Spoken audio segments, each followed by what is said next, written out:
please remember to leave a like, a comment, share the video about, and if you haven't already, subscribe. Thank you.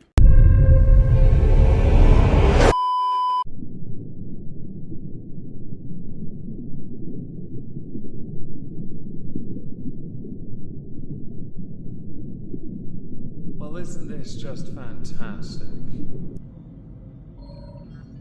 Welcome everyone to the exhibition of stupid people. Today we're going to start with an entitled brat of a middle-aged man called Ian Clifford. Ian Clifford was a senior IT worker for IBM and had been for quite some time. In fact, he had been there long enough to be able to be entitled to certain perks, privileges you can only earn if you have served with them and earned a respectable position. Since 2008, this entitled bitch-made man has been on sick leave. IBM pay him £54,000 a year as a 25% reduced salary, which is part of a program they offer, which was actually originally offered as a compromise agreement. So he's a part of the company's disability plan. He was put on that in 2013, and up until he is 65 years old, he will receive 75% of what his salary would have been. His agreed salary was £72,037.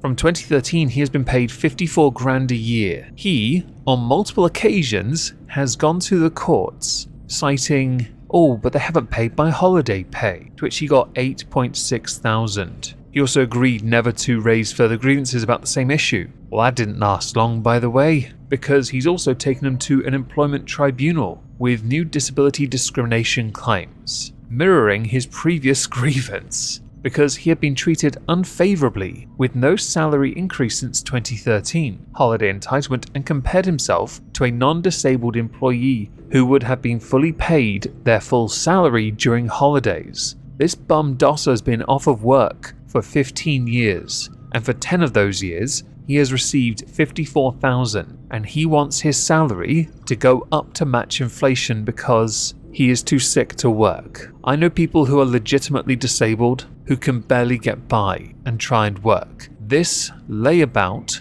lout, loser does nothing, literally nothing, and he gets 54 grand salary a year. In a recent tribunal, he told them that inflation now running at 10% meant the value of the payments he receives would soon wither. The point of the plan was to give security to employees not able to work. That was not achieved if payments were forever frozen. I think you're an entitled snot-nosed bitch who's been unemployed yet paid as if he is for 10 years. IBM gave you a courtesy amount, a rather gracious amount at that, more than most would have ever received, and what you did with it was act like the biggest lobcock on the planet. Because, please sir, can I have some more? So how did it end? Well, Judge Paul Housego,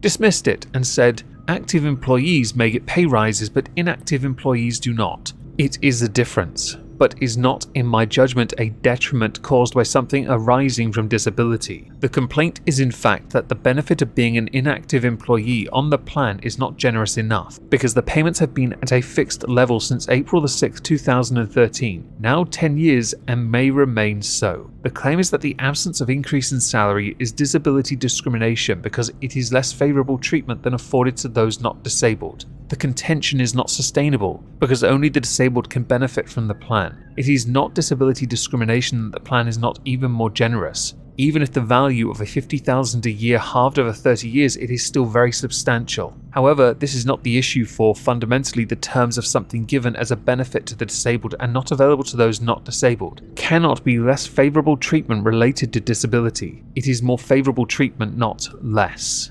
Interestingly, Clifford lists himself on LinkedIn as medically retired. You are a con artist, Clifford. That's what you are. You also live in Guildford. The cost of living there is not that high. I grew up near Guildford. I know the cost of living there. Next, we're going to talk about Warhammer 40,000, or Warhammer as a general thing. Everyone only ever seems to talk about 40,000 because Age of Sigmar is shite. Also because the most compelling stories happen in the distant dark future of the Imperium, and the biggest selling models are Space Marines. On Twitter, I saw this. Daily reminder to gatekeep your hobbies. Included is an archive link, along with 3 images, 2 from the article one from the writer's Twitter, and there's a reason for that. It's the part that says she, her, queer, lefty, and in before someone announces their departure in the comments or accuses me of being in some way bigoted. No. I'm basing it on their own perspective and the comment replies of this tweet. So the article itself is titled Warhammer 40,000 Rogue Trader could solve one of the franchise's biggest problems, creating a compelling alien that everyone wants to buy beyond the Daka of the Orc. Warhammer 40,000 sure has a lot of loud, shouty men, from the augmented super soldiers of the 40k Space Marines to the stoic Imperial Navy captains of Battlefleet Gothic Armada 2. It's no surprise that the setting can be rather off-putting to some. Tell me you don't know the canon, haven't read any of the books, without telling me that. It's a great shame since, at its best, 40k stands as some of the most compelling satire the UK has ever produced. What? It lampoons everything from fascism, colonialism, imperialism, and classism all in one convenient, grim, dark package, courtesy of the developers and writers at Games Workshop. Oh, I get it now. You're smart. Like any dystopia, the theocratic authoritarian regime of the Imperium of Man is darkly compelling, but the franchise loses something by failing to represent women and minorities in its games. On my life, this is what it feels like when somebody really stupid says something really dumb. I feel like it was an attack move that had the possibility of wounding, but my Artificer armor saved me. Should I perhaps roll an armor save for it? In the games of Warhammer 40,000 and Warhammer, if you play the tabletop game, you will find a vast array of female representation. When the game first started, they tried to introduce female models, but they were all metal, and the female models didn't resonate with the core audience then that were guys. Tabletop war games was a very male thing, right? The same can apply for those war-based video games. For a time, the pendulum has swung a bit, but it has not completed itself, nor has it created any kind of parity, because the dominance will always be in favor of guys. With the tabletop game, there are many races that have female models, and I mentioned the metal ones originally because now you can get plastic female models, higher quality resin female models. There are of course some characters that will always be male, but there are now newer characters that are female, some of which are fantastic. You could argue now, but why are there no female Space Marines? Because it turns out, Games Workshop when they first created Space Marines weren't science deniers. There would be no point creating a female Space Marine because the male ones aren't really male anyway. They are post-human. They chose the superior model who could hold and withstand all the transformations, including the Primaris Rubicon. In before someone says, but it's science fiction, they can make women. Sure, but you'll find they'll more than likely not be able to run as fast, not be as strong, have less durability. Do I need to continue? Continuing with the article though, the Imperium spans billions of worlds, most of the galaxy at one point, and yet the stories told about it seem to focus on a very specific subset of humanity. Yes, because in the grim darkness of the future there is only war. The darker stories resonate better with the audience, create a better atmosphere. Stories are all the more meaningful when we see ourselves in them, sometimes. And that's equally true for stories in dark settings. By failing to embrace diversity, Warhammer 40,000 games are shooting themselves in the foot. Are you mental? In many of the stories, and I have most of the books, race doesn't really get referenced. Gender for some characters, yes.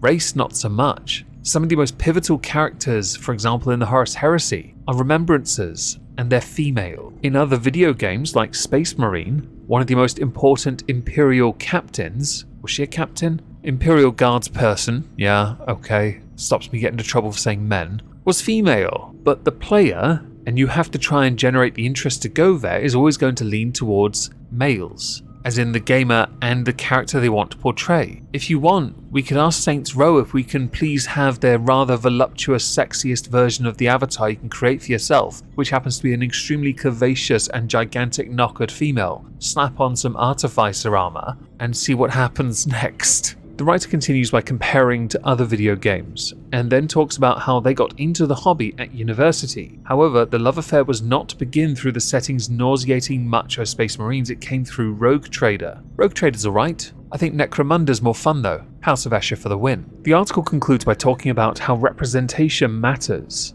For example, saying, "It is my hope that Warhammer 40,000 Rogue Trader will inspire other developers who wish to use Games Workshop's license to be more creative with their characters. Good luck with that. Games Workshop are renowned for being very protective of their intellectual property. It's why for a while I had retired this avatar because I was worried they were going to strike me. The Imperium of Man is vast and offers a near limitless well of humanity to draw from. If more writers and developers choose to take advantage of this, then the games they craft will be all the richer for it. Couldn't disagree more. Moving on, let's move on from Warhammer and go to the realm of music for 2 subjects. The first is a band called The View. Now, I knew of them when I was at university because they were part of the indie sort of scene, yeah? I actually didn't mind their music compared to other bands. Mostly because the singer can actually sing. Not overly fond of playing a gigantic Gibson guitar and having it tucked under your chin, but if I can get past my inability to accept guitars being held so high, the music wasn't bad. Alright, it wasn't bad at all compared to other indie projects.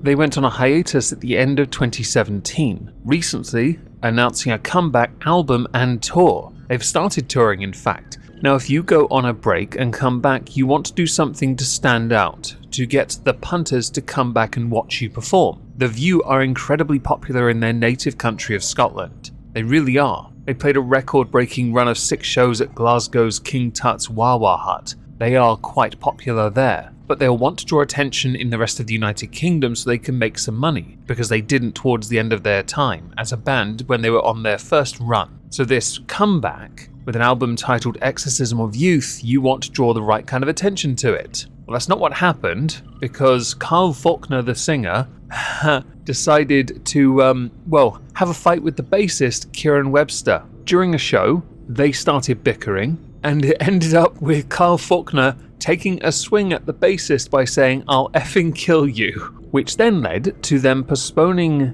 the next show in London, with the promoter working to resolve the issue. On their Twitter, they later put out that the tickets will be valid for the show that was cancelled in Hackney in London in December, to which somebody replied, or better still, just get a refund, and that the bust-up was a brotherly bust-up. To me, I thought it was because Carl Faulkner might have been back on the source. He has a history of anger issues brought on by consumption of nectar, yes. Unfortunately for him, that is quite a common trait for those further north. Now, how this ties into music is, with this going on, we also have Yngwie Malmsteen, arguably one of the greatest guitarists of all time from the country of the Sweden, where the only decent export is their whiskey Haven, who has gone on a copyright strike spree on YouTube, with YouTube always siding with Yngwie. If you criticize him, he will go for you. He will all out go for you. If you critique, if you parody, if you tangibly mention his name, he will go for you. He likes to think of himself bigger than he actually is, perhaps thinking himself one of the greatest guitar players all time, and I have to reply, but bitch, you play a Fender Stratocaster.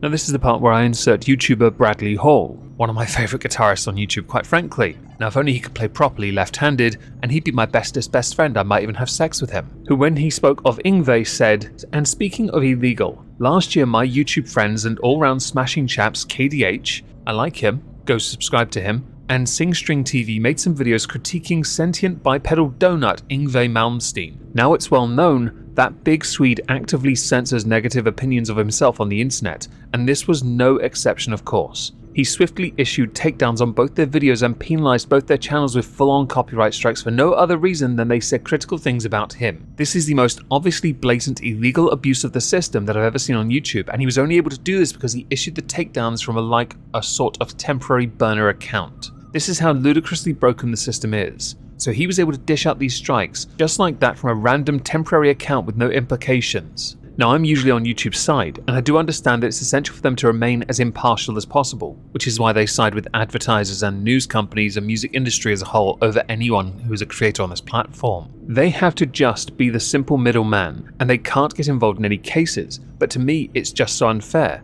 that there doesn't exist any sort of pushback or punishment or penalization for people that find loopholes and abuse the system. Honestly, there's probably more money to be made in music today than ever before. The difference is you're not selling music as the main product anymore like you used to. You're selling yourselves to the audience and hoping your audience invests in you in return. You just have to be a lot more creative in how you do business now. For someone like Yngwie then, no chance. And with that in mind, we can add the Eagles to it as well. Courtesy of a channel I really like, bass guitarist called Charles. They took down one of his videos a video that was effectively an ode to them, a cover. Now, he raises some fantastic points in his video about raising awareness of music like that from the Eagles. But apparently the Eagles, much like Yngwie, can't handle anyone else raising awareness for who they are, increasing awareness of their brand and by extension appreciation for what they've made. It also shows how brittle, fickle and absolutely pathetic the Eagles are. And just an FYI, I'm not a fan of their music in the first place,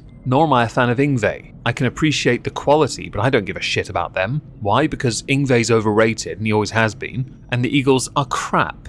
That might be controversial. I couldn't care less. Metallica over the years had to learn to accept people doing covers of their music to the point they now accept it. They're okay with it. They weren't at first, were they?